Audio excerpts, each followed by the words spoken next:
Hi అండి, welcome back to my channel. Jyoshna, Deepa ఇద్దరు CEO post కోసం పోటీ చేస్తూ ఉంటారు.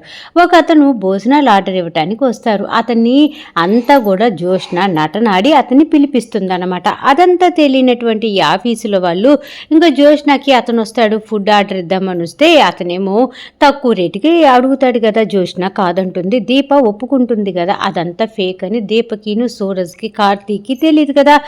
ఇంకా జోష్న ఆడినటువంటి ఈ నటనలో పాపం దీప పడిపోతుంది. ఆ ఫుడ్ ఆర్డర్ ఒప్పుకుంటుంది. ఫుడ్ అంతా రెడీ అవుతుంది. తీరా ఫోన్ చేస్తుంటే ఆయనేమో ఫోన్ స్విచ్ ఆఫ్ అన్నమాట. ఇంకా అప్పుడు అర్థమైపోతుంది ఇదంతా మోసం అని చెప్పేసి ఇంకా శివనారాయణ గారు, నువ్వు కంపెనీకి సీఈఓగా పోటీ చేయడానికి కూడా నేను ఒప్పుకోను, నువ్వు కంపెనీలో అడుగు పెట్టడానికి లేదు, నువ్వు వెళ్ళిపోమని చెప్పేసి తెగదెడతారు. కాళ్ళ మీద పడిపోతుంది. నన్ను క్షమించండి పెద్దయ్య గారు, నాకు ఒక ఛాన్స్ ఇవ్వండి, ఈ ఫుడ్ వేస్ట్ కాకుండా నేను చూస్తాను అని చెప్పేసి దీప అడుగుతుంది. శివనారాయణ గారు ఓకే చెప్తారు. కాకపోతే ఈరోజు మీరు రెడీ చేసిన ఫుడ్ అంతా కూడా వేస్ట్ కాకూడదు, సాయంత్రానికి ఇదంతా అమ్మేసేయాలి, మీరు ఏ రెస్టారెంట్లకి హోటళ్ళకి అసలు ఎలా పంపిస్తారో నాకు తెలియదు అని చెప్పేసి శివనారాయణ గారు ఒక ఛాలెంజ్ దీపకు వదులుతారు. దీప, సూరజ్, కార్తీక్ వీళ్ళ ముగ్గురు మైండ్ సెట్లు పెట్టి మంచిగా ఆలోచిస్తారు. దీప చిన్నప్పుడు చేసినటువంటి ఒక ప్లాన్ ఇప్పుడు దాన్ని అమల్లోకి తెస్తారు. ఫుడ్ అంతా అయిపోతుంది. హ్యాపీగా అందరూ సంతోషపడిపోతారు. ఇంకా శివనారాయణ గారి చేతుల మీదుగానే గోల్డ్ కాయిన్స్ విజేతలకి గోల్డ్ కాయిన్స్ కూడా పంచిపెడతారన్నమాట. అంటే ఈ ఫుడ్ చేయడానికి వచ్చిన వాళ్ళలో కొంతకి గోల్డ్ కాయిన్స్ వస్తున్నాయి అని చెప్తారు, ఇంకొందరేమో వారం రోజులు ఫ్రీగా రెస్టారెంట్లో భోజనం టిఫిన్ చేయొచ్చు అనేసి రకరకాల ఆప్షన్లు పెడతారు. ఈ ఆప్షన్ల కోసం జనాలు బాగా వస్తారు రెస్టారెంట్లకి.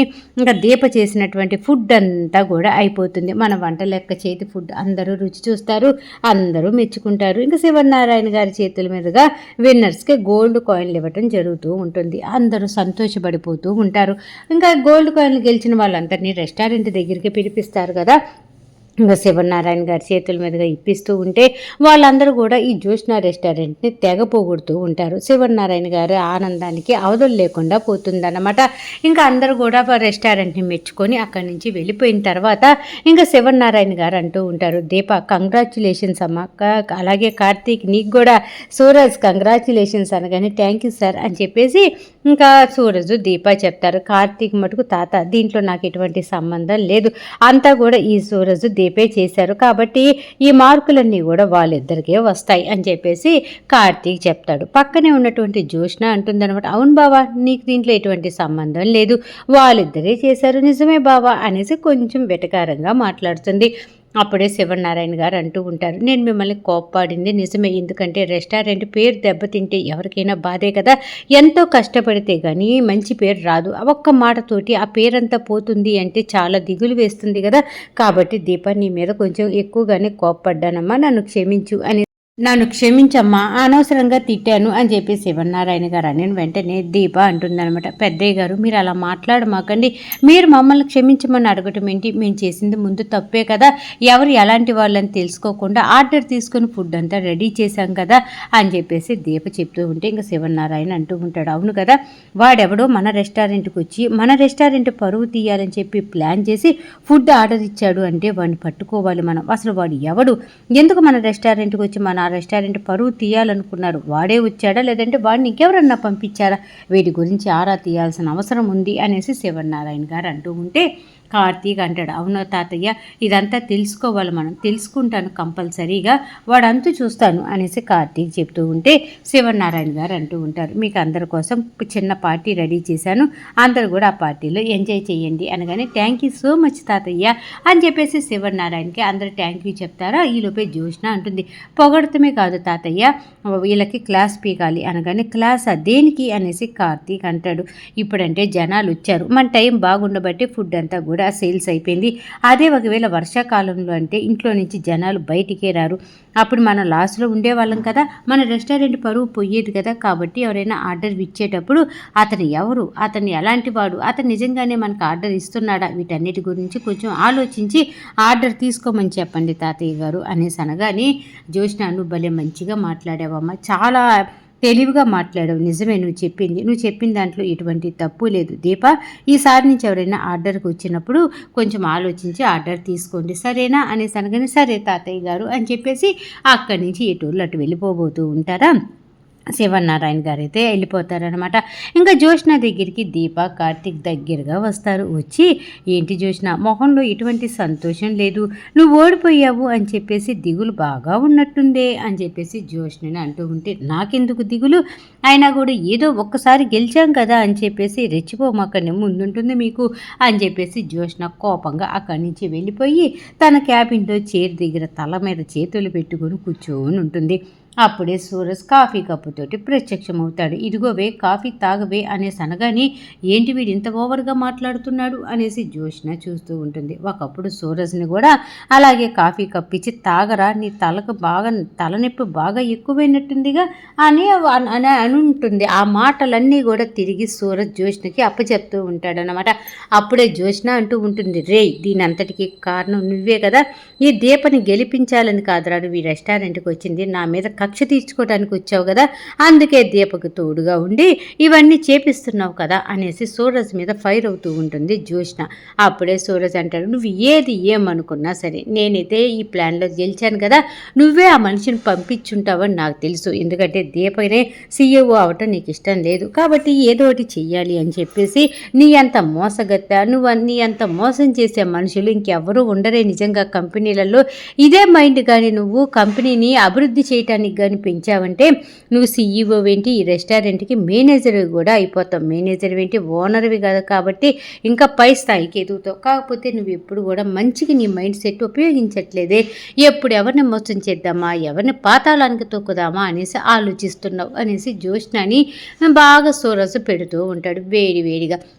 అప్పుడే జ్యోత్స్న అంటూ ఉంటుంది, రే, నువ్వు నన్నేమి పొగడాల్సిన పని లేదు, నేను పుట్టటమే బిజినెస్ ఫ్యామిలీలో పుట్టా కాబట్టి ఈ బిజినెస్ ఎలా చేయాలి ఏంటి అన్నీ నాకు బాగా తెలుసు, ఏముంది నువ్వు చదువుకొని ఎవడు జాబ్ ఇక ప్లాట్ఫామ్ మీద ఫుడ్ అమ్ముకుంటూ ఉంటే నీకు అప్పుడే 5వ తరగతి చదువుకొని ఇల్లు తిరిగి వంటలు చేసుకుని ఆ వంటలక్క పరిచయం అవటము, మీ ఇద్దరు కలిసి ఏదో ఒక్కసారి రెస్టారెంట్లో మార్కులు కొట్టేశారు, పేరు కొట్టేశామని చెప్పేసి ఓకే ఊగిపోమాకు అని చెప్పేసి ఇంకా సూరజ్కి జ్యోత్స్నకి మధ్య మాట జరుగుతూ ఉంటుంది.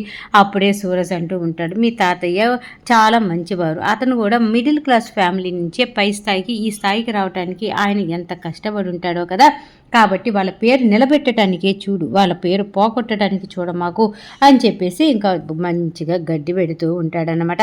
ఇంకెక్కడ ఇలా జరుగుతూ ఉంటే మొత్తానికి వచ్చేసేపటికి జ్యోత్స్న అలాగే ఇంకా పారిజాతం ఒకటే ఆలోచించుకుంటూ టెన్షన్ పడిపోతూ ఉంటారా. ఇంకా దీప కార్తీక్ ఇంటికి వెళ్ళేలోపు ఇంకా కాంచనా గారు ఉంటారు కదా, ఇంకా దిష్టికి రెడీ చేస్తారు, వాళ్ళిద్దరికి దిష్టి తీస్తారు. ఇంకా అప్పుడే కార్తీక్ అంటాడు, అమ్మ ఆ దిష్టి నేను బయట పడేసి వస్తా ఇటీ అనగాని, అది బయట పడేసి చేతులు కడుక్కురారా అనేసి కార్తీక్కి కాంచనా గారు చెప్తారు. కాంచనా చెప్పిన మాటలకి, అమ్మ నాకు తెలుసులేమ్మా, దిష్టి పడేసిన తర్వాత చేయి కడుక్కోరా ఏంటి అని చెప్పేసి కార్తీక్ నవ్వుకుంటూ ఆ దిష్టి ప్లేట్ తీసుకొని బయటికి వెళ్తాడు. అప్పుడే కాంచనా అంటుంది, దీప నీ కళ్ళ ముందు నీ మీద ఎంతమంది కళ్ళు పడుంటాయో ఏంటో, నిన్ను మా నాన్న అలా పొగుడుతూ ఉంటే నిజంగా అక్కడ ఉన్న జ్యోత్స్న నీ మీద ఎంత కక్ష కట్టుకుందో ఏమో, నాకు నువ్వు గెలిచావన్న ఆనందం కంటే కూడా ఆ జ్యోత్స్న మళ్ళీ నేను అనగొట్టడానికి ఏం ప్లాన్లు వేస్తుందోనన్న టెన్షన్ ఎక్కువగా ఉందే తల్లి అని చెప్పేసి కాంచనా గారు కోడలతోటి మాట్లాడుకుంటూ ఉంటారన్నమాట. ఇంకా అప్పుడే దీప అంటూ ఉంటుంది, ఎవరు ఏం చేయలేరు అత్తయ్య గారు, మనం మంచిగా ఉన్న రోజులు మనకు మంచే జరుగుతుంది అనేసి దీప మంచిగా చెప్తూ ఉంటే, నువ్వు నిజంగా ఇంత తెలివిగా ఆలోచించి మా నాన్న చేత పొగిడించుకొని నిజంగా మా నాన్న పొగిన పొగడతలే అసలు వింటూ ఉంటేనే ఎంత హాయిగా ఉందో కదా, మీకు ఎంత దిష్టి తగిలి ఉంటుందో ఏంటో, కూర్చో దీప ఇక్కడ కూర్చో అని చెప్పేసి కాంచనా దీప గారిని కూర్చోటానికి ఒక ప్లేస్ చూపిస్తూ ఉంటే ఈలోపే కాంచనా గారి ఫోన్ రింగ్ అవుతుందన్నమాట. ఫోన్ ఎవరు రింగ్ అవుతున్నారా అనేసి దీప చూసి, అమ్మ ఫోన్ చేసింది అనేసి కాంచనా గారికి ఆ ఫోన్ ఇగానే, ఏంటి అమ్మ అంటుంది అని చెప్పేసి కాంచనా గారు ఆలోచిస్తూ, ఇదిగో ఇప్పుడు నువ్వు ఆ ఇంటి పని మనిషివి ఏం కాదు, నువ్వు అమ్మగారు అని పిలవాల్సిన పని లేదు, ఇంకా సుమిత్ర నీకు చిన్నమ్మ లాంటిది కాబట్టి సుమిత్ర అమ్మ అని పిలువ సరిపోతుంది, అమ్మగారు అయ్యగారు ఇలా పిలవాల్సిన అవసరం ఏం లేదు, వాళ్ళకి తగ్గుండాల్సిన అవసరం కూడా లేదు, సరే నువ్వు ఆ ఇంటి పని మనిషివి కాదు, ఏం ఫోన్ లిఫ్ట్ చేయి అనేసి అనగానే హలో అనేసి ఫోన్ లిఫ్ట్ చేస్తుంది. అమ్మ దీప, కంగ్రాచులేషన్స్ అమ్మ, నీ గురించి మామయ్య గారు ఈయన చెప్తూ ఉంటే నాకు ఎంత సంతోషం అనిపించిందో తెలుసా. నువ్వు రెస్టారెంట్ పరువు కాపాడావు తల్లి. నిజంగా అనాథాశ్రమానికి ఆ పేదవాళ్ళకి భోజనం పెట్టడం కూడా ఒక మంచి కార్యమే కదా. అది కాకుండా నీ చేతి వంట తిన్న వాళ్ళందరూ నిన్ను మెచ్చుకుంటూ ఉంటే ఇంకా అలాగే గెలిచిన వాళ్ళకి మామయ్య గారి చేతుల మీదుగా గోల్డ్ కాయిన్లు కూడా ఇప్పించావంట కదా. అలాగే మన రెస్టారెంట్కి 20% ప్రాపర్టీ కూడా వచ్చిందంట కదా. నిజంగా నాకు చాలా హ్యాపీగా ఉంది అనేసి అనగానే ఇంకా కాంచన గారు అంటారనమాట, మరి నా కోడలు అంత మాత్రం సాధించకపోతే ఎలాగా. నిజంగా ఇవాళ దీపం చూస్తూ ఉంటే నాకు చాలా సంతోషంగా ఉంది అని చెప్పేసి కాంచన గారు అంటూ ఉంటారు. ఇంకా పక్కనే ఉన్న జ్యోష్ణ అంటూ ఉంటుంది, ఏంటి దీప, అత్త కోడలు కలిసి పండగ చేసుకుంటున్నట్టున్నారు, పార్టీ చేసుకుంటున్నట్టున్నారు అనేసి కొంచెం వెటకారంగా మాట్లాడుతూ ఉంటే అప్పుడే కాంచన అంటుందన్నమాట, ఏవే నువ్వు ఏది కూడా మంచిగా మాట్లాడవా, ఏది కూడా స్ట్రైట్గా మాట్లాడవా, అన్ని వెటకారపు మాటలేనా, ఎందుకే నువ్వు ఇలా ఈ ఫ్యామిలీలో తేడాగా పుట్టావు, నీ మైండ్ సెట్ ఇలా ఉంది, మీ అమ్మ మీ నాన్న మంచివాళ్ళే కదా అని చెప్పేసి అంటూ ఉంటుందన్నమాట. అత్త నీతో తిట్టించుకోవడానికి నేను ఫోన్ చేయలేదు. ఇంకా దీపక్ కంగ్రాచులేషన్ చెప్తాను అంటే అమ్మకి ఫోన్ చేసి ఇచ్చా అంతవరకు అని చెప్పేసి అనుకుంటూ ఉండేలోపు అవును కార్తీక్ ఏడి అనేసి ఇంకా పారిజాతం అంటుంది. కార్తీక ఇప్పుడే బయటికి వెళ్ళాడు అనగానే ఏంటి విడిపోయారా ఏంటి బయటికి వెళ్ళాడు అంటున్నావు అని చెప్పేసి పారిజాతం అంటే కార్తీక్ అంటాడు, నువ్వు ఎప్పుడు ఫ్యామిలీని విడగొట్టడము ఎప్పుడు వేరు చేయటమే కదా పారు, మేము ఎప్పటికీ విడిపోము కలిసే ఉంటాం అని చెప్పేసి ఇంకా మాకు బాగా పారిజాతానికి బాగా చెప్తూ ఉంటాడు జవాబు కార్తీక్. అప్పుడు పారిజాతం అంటుంది, ఒరే నీతో మాట్లాడే అంత తెలివితేటలు నాకు లేవలేరా కార్తీక్ అనేసి పారు అంటుంది. ఇంకా అలాగే చాలాసేపు సరదాగా మాట్లాడుకుంటూ ఉంటారు. ఇప్పుడే సుమిత్ర గారు అంటూ ఉంటారన్నమాట, మన రెస్టారెంట్ పరువు తీయాలని ఆ చేసిన వాడెవడో దొరకాలి, వాడికి మామూలుగా ఉండదు కార్తీక్ అనగానే అత్త రేపొద్దున్నే ఆ రెస్టారెంట్లో వాడి పని చెప్తాం కదా, ఈ రాత్రి ఒక్కడు గడిస్తే చాలు, రేపొద్దున వాడికి అసలు సినిమా కనపడుతుంది అని చెప్పేసి కార్తీక్ అనగానే జ్యోష్ణ కొంచెం అదొక రకంగా కంగారైపోతూ ఉంటుంది.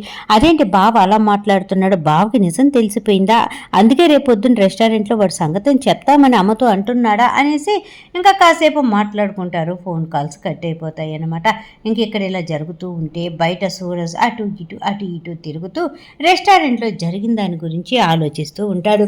ఈ రోజే కానీ రెస్టారెంట్లో ఏదైనా జరిగి ఉండి ఏదైనా కానీ ఆ ఫుడ్ మొత్తం కొని సేల్ అవ్వకపోతే ఎంత అనర్థం జరిగేదో కదా. పాపం దీప గారు ఆ రెస్టారెంట్ నుంచి బయటికి రావాల్సి వచ్చేది, అసలు సీఈఓ పోస్ట్కి పోటీ చేయటానికి కూడా అర్హురాలు అయ్యేది కాదు. ఏ దేవుడి దయవల్లో మొత్తానికి ఇలా మంచి జరిగింది అనేసి తను ఆలోచించుకుంటూ ఉంటాడనమాట. ఇంకా సూరజ్ అలా తిరుగుతూ ఉంటే అప్పుడే అక్కడికి జ్యోష్ణ వస్తుంది. ఏంట్రా సూరజ్ నిద్ర పట్టట్లేదా, ఏంటంటే విజయం సాధించామన్న ఆనందంలో నిద్ర పట్టట్లేదా, లేదంటే నా మీద నువ్వు సాధించావు కదా విజయం దాని గురించి నిద్ర పట్టట్లేదా అనేసి అనగానే నాదేమీ లేదు, ఇంకా తిన్నాను కదా ఫుడ్ తిన్నాను, అరగాలంటే తిరగాలి కదా అందుకే తిరుగుతున్నాను, నువ్వెందుకు వచ్చావు ఈ టైంలో బయటికి, నువ్వు కూడా అందుకే వచ్చావా అనేసి అంటూ ఉంటే లేదురా ఎప్పుడు చూసినా కూడా నువ్వు నా మీద పడి ఆడటమే కదా, నిజం చెప్పరా నువ్వు దీపని గెలిపించాలని చెప్పి గెలిపించావా, లేదంటే నన్ను ఓడించి నా మీద కక్ష సాధించడం కోసం దీపని గెలిపించావా, నిజం చెప్పరా అనేసి అనగానే నీకేమనిపిస్తుంది, ఏదైతే ఏదయింది, దీపగారు అయితే గెలిచారు కదా, దీపగారు చాలా మంచివాళ్ళు కాబట్టి దీపగారు గెలుస్తారని నాకు ఫస్ట్ నుంచి కూడా నమ్మకం ఉంది, కాకపోతే ఈ మోసం చేసింది నువ్వేనని కూడా నాకు బాగా తెలిసే అని చెప్పేసి ఇంకా సూరజ్ బాగా జ్యోష్ణ మీద ఫైర్ అవుతూ ఉంటాడు. అప్పుడు జ్యోష్ణ అంటూ ఉంటుంది, సరేరా జరిగింది ఏదో జరిగిపోయింది, ఇప్పుడు నేను ఆఫర్ ఇస్తున్నాను నీకు, నువ్వు నా దగ్గర పని చేయి, నీకు శాలరీ ఉంటుంది, మన దీప వాళ్ళు సీఈఓ అవ్వకుండా చేయడానికి ప్రయత్నాలు కూడా చేద్దాం అనేసి అనగానే నువ్వు జీతం కాదు కదా, నువ్వు ఏది ఎంత ఇచ్చినా సరే నేను నీ దగ్గర వర్క్ చేయను, నేను ఎవరి దగ్గర వర్క్ చేయటానికి రాలేదు, దీపతో సమానంగా పని చేయటానికి వచ్చా, అర్థమైందా, నేను ఎవరికి వర్కర్ని కాదు అని చెప్పేసి సూరజ్ గట్టిగానే క్లాస్ పీగుతూ ఉంటాడనమాట. అప్పుడే జ్యోష్ణ అంటుంది, సరేలే బాబు రేపు పొద్దునేదో రెస్టారెంట్లో నిరూపిస్తాం అది ఇది అని చెప్పేసి తెగ కోతలకు వస్తున్నారు కదా, రేపు రెస్టారెంట్లో చూసుకుందాం బాబు, చల్లగా అలుస్తుంది కదా, జలుబు చేస్తుంది, వెళ్ళి బొజ్జు అమ్మ అని చెప్పేసి సూరజ్ని వెటకారంగా మాట్లాడుకుంటూ ఉంటుంది. నాకు చందమామ అంటే చాలా ఇష్టం, చందమామను చూస్తూ అలా ఉండిపోమన్నా ఉండిపోతాను అని చెప్పేసి అనగానే రే ఏ చందమామ గురించి మాట్లాడుతున్నావురా అనేసి జ్యోష్ణ సూరజ్ మీద ఫైర్ అవుతుంది. సూరజ్ అంటాడు, నువ్వెందుకు అంతలా గుంజుకుంటున్నావు? చందమామ అంటే ఎవరికైనా ఇష్టం కదా, అలాగే నువ్వు కూడా అంటే నాకు చాలా ఇష్టం. నువ్వు అప్పుడే మేఘాల్లో నుంచి వచ్చినటువంటి చందమామ అంత అందంగా ఉంటావు. నేను చూస్తే ఎవరైనా సరే బయటే ఆగిపోయి నీ అందాన్ని అలా చూస్తూ ఉండిపోతారు. ఇంత అందం ఉంది, ఇన్ని తెలివితేటలున్నాయి, మంచిగా మారిపోవచ్చు కదా, ఎందుకు ఇలా ఎప్పుడు చూసినా కూడా ఎవరిని మోసం చేద్దాం, ఎవరిని అన్యాయం చేద్దామని చెప్పి ఆలోచిస్తూ ఉంటావు. మంచిగా ఉంటే నీ అంత అందగత్తె, నీ అంత మంచితనం వాళ్ళు ఎవరు ఉండరు కదా అని చెప్పేసి సూరజ్ అంటూ ఉంటే జ్యోత్స్న అంటుంది, నువ్వు ఇచ్చిన ఐడియాకి, నువ్వు ఇచ్చిన తెలివితేటలకి, నీకున్న తెలివితేటలకి థ్యాంక్ యూ లేరా. నీ ఐడియాలు నువ్వు వేసుకో, నా ఐడియాలు నేను వేసుకుంటా. ఏం చేయాలి, ఎలా చేయాలి, కంపెనీకి సీఈఓ ఎలా అవ్వాలి, అదంతా నేను చూసుకుంటా. నీ దగ్గర ఇన్ఫర్మేషన్ తీసుకొని నేను తెలివి ఉపయోగించాల్సిన అవసరం లేదు పోరా అనేసి సూరజ్ని ఇలా చేతితోటి ఊపేసి జ్యోత్స్న వెళ్ళి నడుస్తూ ఉంటుంది. సూరజ్ జ్యోత్స్నాని చూస్తూ ఉంటాడు. ఈరోజు సీరియల్ ఎపిసోడ్ అయిపోయిందనమాట. మొత్తానికి సీరియల్ బాగుంది, చక్కగా ఉంది, అర్థమైంది అనుకుంటే మర్చిపోకుండా నా ఛానల్ని లైక్ చేయండి, షేర్ చేయండి, సబ్స్క్రైబ్ చేసుకోండి. కింద బెల్ సింబల్ ఉంటుంది కదా, దాన్ని గట్టిగా ఒక బాధేసేయండి.